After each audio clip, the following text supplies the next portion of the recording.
こんにちは、アリスチャンネルです。今回は S 霊園怪談実話集5つをご紹介します。この動画を見ているときは決して後ろを振り向かないようにしてください。美容師の K さんの話で、9年前、彼はマンションで一人暮らしをしていた。部屋は6階で見晴らしがいい。築年数が古いせいか住人は少なく、1DK の割に家賃は安かった。と言って危険な住人がいたり、過去に事件があったりしたわけではない。だが、その部屋に住み始めて間もなく、下の住人から管理会社を通じて何度かクレームがあった。夜中にドタバタ音がしてうるさいって言うんです。でも身に覚えはないし、クレームがあった時間に帰ってないことも多かったんで、管理会社にはそう伝えるしかなかった。その後、下の住人は引っ越したようで、クレームはなくなった。それから1年ほど経った夏だった。深夜部屋に帰ってくると、廊下や畳がぐっしょりと濡れていた。どこか水漏れしたのかと思ったが、水回りに異常はないし、濡れ方が妙だった。風呂上がりで体を拭かずに歩いたみたいな感じなんです。濡れた痕跡は窓の前まで点々と続いている。泥棒か不審者がベランダに潜んでいるような気がして緊張した。けれども窓は内側から鍵がかかっているから侵入者ではなさそうだった。K さんは恐る恐る鍵を外し窓を開けたが、ベランダは暗くてよく見えない。裸足でベランダに出てベランダの床を覗き込んだ瞬間、ドタドタと背後で足音がした。ぎょっとして振り返ったら、女のような人影がリビングを横切った。タイツをかぶったように全身が真っ黒だった。あまりのことに絶句していると、うわー、長く尾を引くような女の叫び声がした。同時にドタドタドタ、また足音がした。くぐもった響きからして隣の部屋らしい。隣とはベランダの境にある仕切り板で隔てられているから部屋の様子は見えない。 K さんは室内に戻る勇気もなくベランダにうずくまって震えていた。ようやく部屋に戻ったのは空が白んできた頃だった。真っ黒な人影はどこにもいなかったが、廊下や畳は濡れたままだった。K さんは安堵しつつも不安が拭えず、一月と経たないうちに引っ越した。足音の正体を知ってしまったように思い出し、僕が住んでいた頃、隣の部屋はずっと空室だったんです。廊下や畳を雑巾で拭いたとき、水だと思った液体はかすかに粘りがあったという。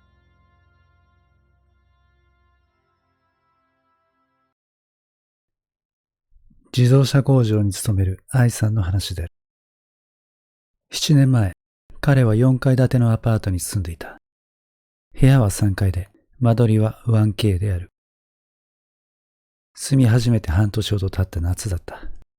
ある時期から夜になると耳障りな靴音がするようになった。カンカンカンって、かかとの高い靴で階段登ってくる音です。アパートの階段は金属製とあって、靴音は一層大きく響く。靴音の主は4階に住んでいる女らしいが、顔は知らない。日中は寝ているのか、別の靴で出入りしているのか、耳障りな音は聞こえない。愛さんも休日以外は職場にいるから影響はなかった。しかし夜になると、辺りが静かなだけに靴音が気になる。女は夜の商売のようで、遅い時間に帰ってくる。深夜、ようやく眠りについたと思ったら、カンカンという靴音で目を覚ましたことも何度かある。一旦気になりだしたら、めっちゃイラつくんです。と言って、苦情を言うのも大人げない気がする。他の住人もうるさく感じているはずだが、隣人との交流はないから、相談できる相手はいない。管理会社に苦情を言うべきかと思いつつ、そのままになっていた。それは週末の夜だった。明日は休みとあって、愛さんは遅くまでゲームで遊んでいた。夜中の2時を過ぎた頃、ふとお腹が空いて、コンビニに行こうと思って部屋を出たら、カンカンカンといつもの靴音が1階から近づいてきた。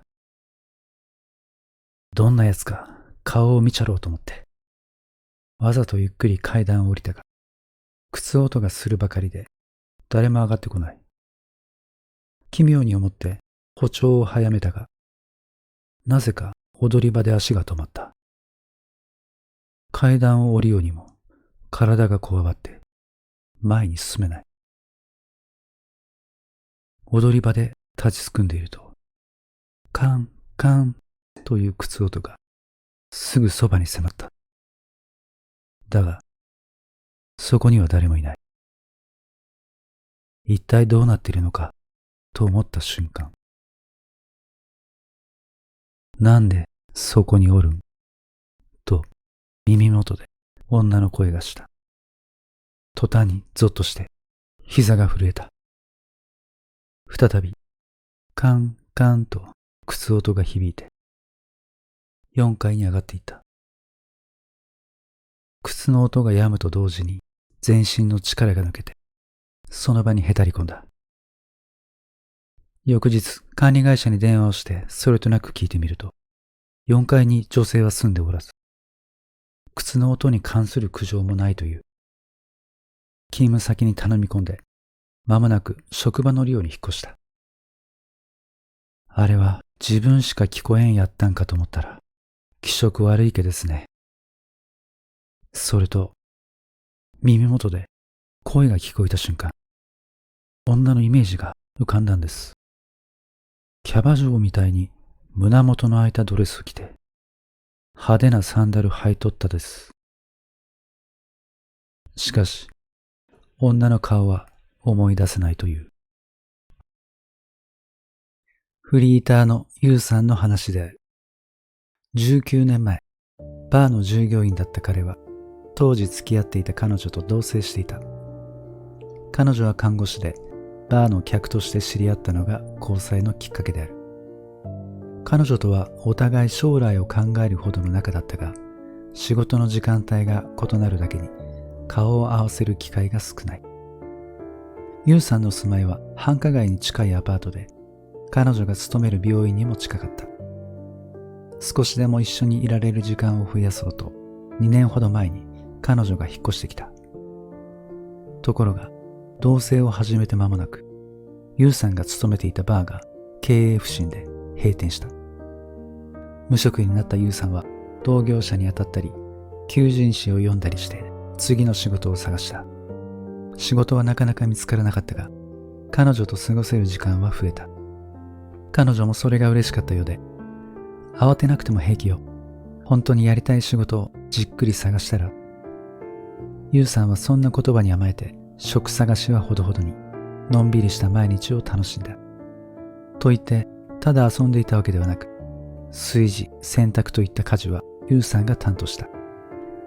しかし半年ほど経つと、主婦のような生活に焦りを覚えた。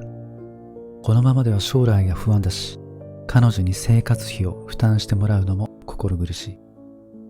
彼女は彼女で、ユウさんに不満を抱いているらしく、些細なことで口論になった。なんでそんなに機嫌悪いんだよ。文句があるならはっきり言えばいいだろ。文句があるのはそっちでしょ。私は仕事でクタクタなんだから、八つ当たりしないで。仕事って、俺に当てつけるのはお前じゃないか。ユウさんはそう言いながらも職探しを続けたが、一向に手応えがない。苛立ちからお酒の量が増えて、家計は逼迫し、彼女との仲はますます険悪になった。その日、病院が日勤だった彼女は夕方に帰ってきた。明日は休みだというが、いつにも増して不機嫌そうで、夕食の時もほとんど口を聞かない。疲れてるのはわかるけど、そんな顔されたらこっちまで気分が悪くなるんだ。わかった。だったら私がいなきゃいいんでしょ。彼女はいきなり立ち上がると、引き止める間もなく部屋を出て行った。気の身気のままだけに、じきに戻ってくると思ったが、朝になっても帰ってこない。まだ携帯の普及していない頃とあって連絡はつかず、彼女がどこにいるのか見当がつかない。なんとなく胸騒ぎを覚えて一睡もできなかった。もっとも彼女が姿を消してからまだ一日も経っていない。警察に捜索願いを出すのも大げさだし、取り合ってもらえないだろう。彼女がようやく帰ってきたのはその日の夜だった。服装は出て行った時と同じだったが、顔はすっかり憔悴していた。ユウさんは彼女が帰ってきたのに安堵して、心配させるなよ。今までどこにいたの？穏やかな口調で聞いた。すると彼女はかぶりを振って、それが全然覚えていないの。部屋を出たのは覚えているが、そこから先の記憶がない。我に返ると、駅前の路地に佇んでいたという。嘘をついている様子はなかったが、彼女の首には内出血とおぼしいあざがあった。青黒いあざはロープで締められたように細長く、首の周りをぐるりと囲んでいる。そのあざはどうした？彼女は今まであざに気づかなかったらしく、鏡を見るなりぎょっとした表情になった。それも覚えていないのか？うん。でも痛いし、息も苦しい。自殺でもしようとしたのか、それとも誰かに襲われたのか。いくら問いただしても要領を得ない。男との関係も疑ったが、彼女を刺激するのが怖くて、それ以上は聞けなかった。彼女は翌日から職場に復帰し、以前と同じ生活が始まった。ユウさんは釈然としなかったが、もう彼女とは揉めたくない。自分のだらしなさも反省して、酒を控え、職探しと家事に精を出した。その甲斐あってバイトの面接に合格した。彼女の失踪から一月ほど経った頃で、二人の関係も元に戻りつつあった。バイトに初出勤した夜、二人はささやかな祝杯をあげた。彼女は屈託のない笑顔、再出発を喜んでくれた。ユウさんも久しぶりの酒に気持ちがほぐれて会話が弾んだ。けれども、警戒心が薄れたせいで、あの日のことをつい口にした。本当に何も覚えてないの？そう聞いた途端、彼女の顔が曇った。慌てて話題を変えたが、彼女は暗い表情のままで、口数も少なくなった。翌日の夜、ユウさんがバイトから帰ってくると、彼女はいなかった。今日は夜勤かと思ったら、キッチンのテーブルに便箋があった。便箋にはボールペンの走り書きで、何も覚えていないのはあなたの方です。とあった。それを読んだ瞬間、わけのわからないまま背筋がゾッとした。彼女はそれっきり何日経っても帰ってこなかった。いつの間に荷造りしたのか、彼女の持ち物も消え失せている。不安になって勤務先の病院に電話してみると、彼女はとうに退職したという。部屋を出て行った時に辞めたのかと思ったが、退職の時期はその前だった。彼女はなぜ退職したのを話してくれなかったのか。置き手紙の意味は何なのか。考えれば考えるほど自分の記憶もあやふやになって、言いようのない不安が募った。真相は不明のまま、彼女が失踪して19年が過ぎた。今考えると、彼女が本当にいたのかどうかさえ自信がなくなってきた。俺の記憶と彼女の記憶、どっちが正しいんだろう。ユウさんは現在、彼女が以前勤めていた病院に入院している。アパレルメーカーに勤めるイーさんの話である。9年前、彼女はそれまで住んでいたアパートからマンションに引っ越した。築年数は2年で、部屋は6階。間取りは 1K だった。前のアパートは建物が古い上に生活音が気になったが、新居は防音性が高く、見晴らしがいいのが気に入った。その部屋に住み始めて半月ほど経った夜だった。翌日が休みだったイーさんは、夕食の後、のんびりテレビやビデオを見て過ごした。午前2時を回った頃、そろそろ寝ようと思ってベッドに入ったが、なんとなく目が冴えて眠れない。そのうち尿意を催してベッドから出た。トイレで用を足して便座から腰を浮かせたとき、ドン！ドアが鳴った。イーさんは驚いて便座に腰を落とした。今のはノックの音に聞こえたが、自分以外に誰もいるはずがない。廊下にはまだ開けていない引っ越し荷物があるから、それが倒れたのかと思った。ところが、再び便座から腰を上げたら、ドンドン！ドアが鳴った。今度は明らかにノックの音だった。イーさんは慌ててドアの鍵をかけると、誰かいるの？鋭い声を上げたが、返事はない。ドアの向こうにいるのは、泥棒か、強盗か、それとも変質者か。玄関のドアは鍵をかけたつもりだったが、どうやって侵入したのか。部屋は6階だから、窓からは入れないはずだ。トイレに窓はないから逃げ場はない。警察に通報しようにも、スマホはベッドの枕元に置いたままだ。イーさんは、助けてと大声を上げた。でも、狭い個室に声がこもって、外までは聞こえそうもない。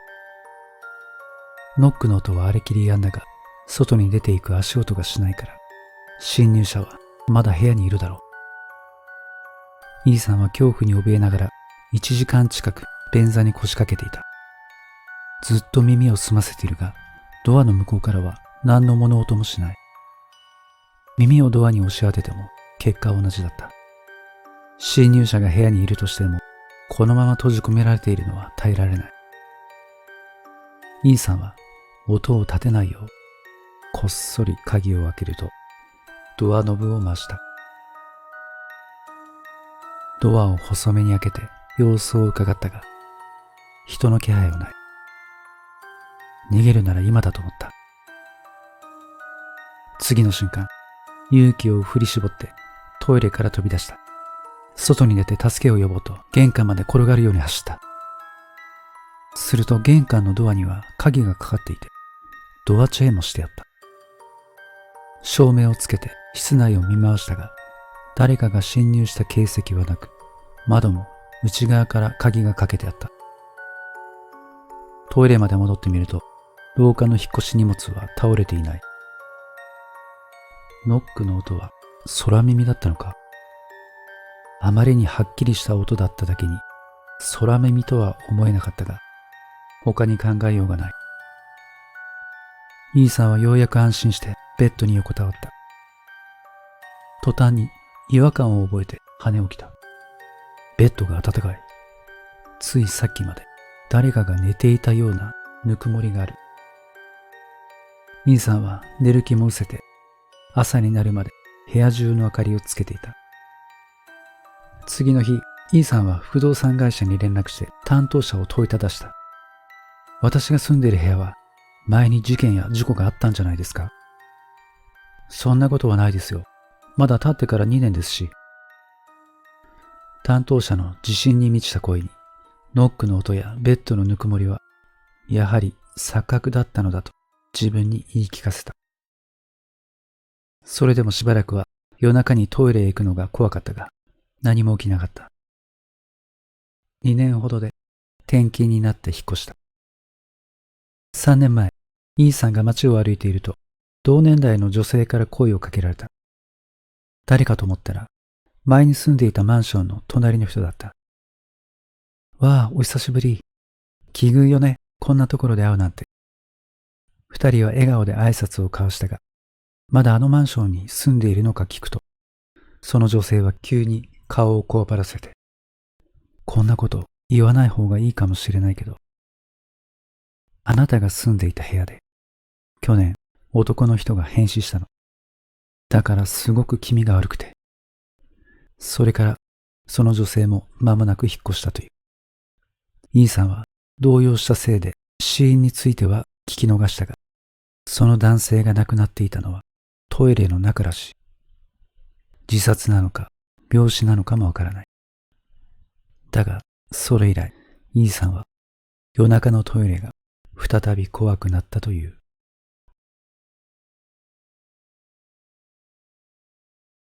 主婦の S さんの話である。16年前、彼女は都内の化粧品メーカーに勤めていた。当時は一人暮らしで、住まいはワンルームマンションだった。職場に近いのと家賃の安さで選んだだけに、建物は古くてオートロックはなかった。不用心だが部屋は2階だし、治安のいい地域なので大丈夫だろうと思った。そのマンションに住み始めて1年ほど経った夜だった。仕事から帰ってくると、玄関のドアノブにコンビニのレジ袋が下がっていた。レジ袋の中にはおにぎりやお茶が入っている。鮭ハラミと生たらこ。お茶は緑茶で、私がよく買うやつだったんです。どれも自分の好物だけに、知り合いが訪ねてきたのかと思った。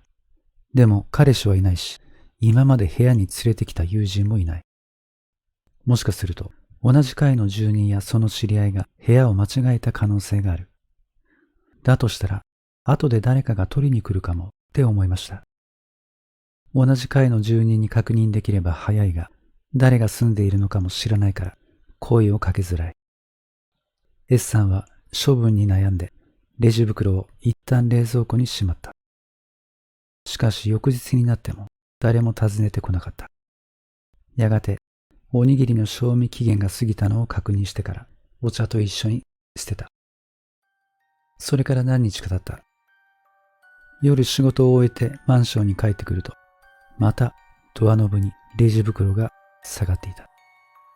レジ袋の中身は、ハム野菜サンドと卵サンド、レモンの天然水。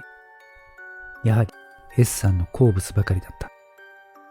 いつも夜コンビニで誰かが私を見てるんじゃないかって。不安になった S さんは別のコンビニで買い物をするようになった。ところが半月ほど経つと、最近通うようになったコンビニのレジ袋がドアノブに下がっていた。もはや相手が自分をターゲットにしているのは確実で、気味が悪くなった。犯人は一体誰なのか、いくら考えても心当たりはない。私がコンビニで買い物をするのを見てて、この部屋までレジ袋を持ってきてるから、犯人は近くに住んでいるような気がしました。同じ現象はそれからも続いた。夜だけではなく、朝出勤しようとドアを開けたら、レジ袋が下がっていたこともある。誰にせよこんな行為は嫌がらせでしかない。S さんは腹が立ってドアに張り紙をした。ドアノブにレジ袋をかける人へ。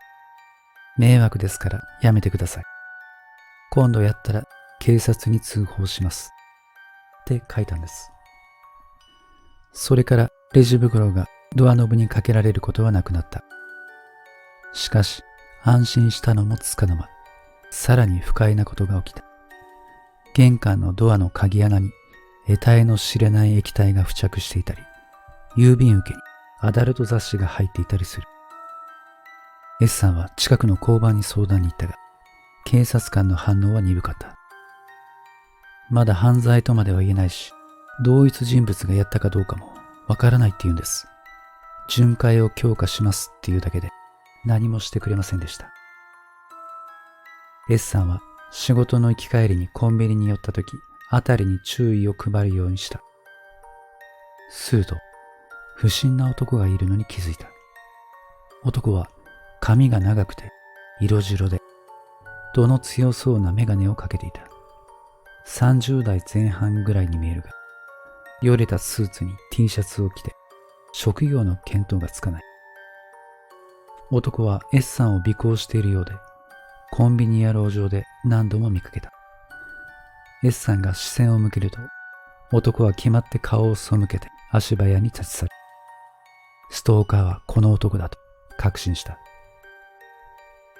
男を特定してからも嫌がらせは続き、部屋の前に丸めたティッシュが置いていたり、郵便受けに蛾の死体が入っていたりした。S さんは引っ越しを考えた。だが、見知らぬ男のせいでそんな負担を強いられるのは納得できない。S さんは毎日違う道を通り、コンビニもしょっちゅう変えて、男から尾行されないようにした。ある日の午後、仕事が休みだった S さんは、駅前の商店街へ買い物に行った。パチンコ店の前を通りかかったら、あの男が店を出てきた。こちらには気づかない様子で、背中を向けて歩いていく。よし、反対にストーカーしてやろうと思って、こっそり後をつけました。男は歩いて5分ほどの距離にある木造の一軒家に入っていった。表札にはごく平凡な名字があった。S さんはストーカーの自宅を知ったことで気持ちが楽になった。相手の素性が分かった以上、いざとなったら警察も動いてくれるだろう。それからしばらくは何事もなく過ぎた。平穏な日々が過ぎて、S さんはストーカーのことを忘れかけていた。夏のある夜、ベッドで寝ていた彼女は不意に目を覚ました。まぶたを透かして何かが光ったような気がしたが、室内は暗かった。どこからか風が吹いてくると思ったら、ベランダに面した窓が少し開いている。室内は冷房が効いているから、換気の時以外は窓を開けないし、開けた覚えもない。途端に心臓が縮み上がった。部屋の隅に誰かが立っている。暗くて顔は見えないが、長髪のシルエットであの男だと分かった。S さんは思わず悲鳴を上げた。しかし喉が詰まったようで声にならない。逃げようにも体は石のようにこわばっている。男は S さんが起きたのに気づいたのか、じわじわと近づいてきた。理由はわからないけど、絶対殺されるって思いました。あまりの恐怖に意識が遠のいたが、失神したら何をされるかわからない。そんな怯えを感じて跳ね起きたら、どこへ行ったのか、男の姿がない。でも、どこかに隠れているかもしれず、下手に動いたら危ないと思った。ベッドのそばに置いておいたスマホを手にすると、110番した。まもなく制服の警官が2人やってきて、S さんはその時、なぜか部屋を出てマンションの廊下で震えていたという。警察の人に部屋の中を見てもらったが、室内には誰もいなかった。S さんは改めてストーカーのことを警察に話し、あの男の名字や自宅の住所を口にした。だが警察官は取り合ってくれず、誰かが侵入した形跡もない。寝ぼけて窓を開けたのではないかという。そんなはずはないというと、警察官は、あなたが何を見たのかをともかく、その人は犯人じゃないって言うんです。なぜそう断定できるのか聞くと、半月ほど前、あの男は自宅で死んでいるのが発見されたと答えた。死因を尋ねても教えてくれず、2人の警察官は帰っていた。数日後、S さんはあの男の自宅を見に行った。警察官の説明には納得できなかったが、事件があったのは事実のようで、家の玄関には黄色い規制線がまだ張られていた。近所の店で事件について聞くと、妻子を巻き添えにした無理心中があったという。あの男が死んでいたのなら、自分が見た人影は誰だったのか。わけのわからない恐怖に駆られて、別のマンションに引っ越した。引っ越しから一月ほど経った頃、会社の同僚の結婚披露宴があった。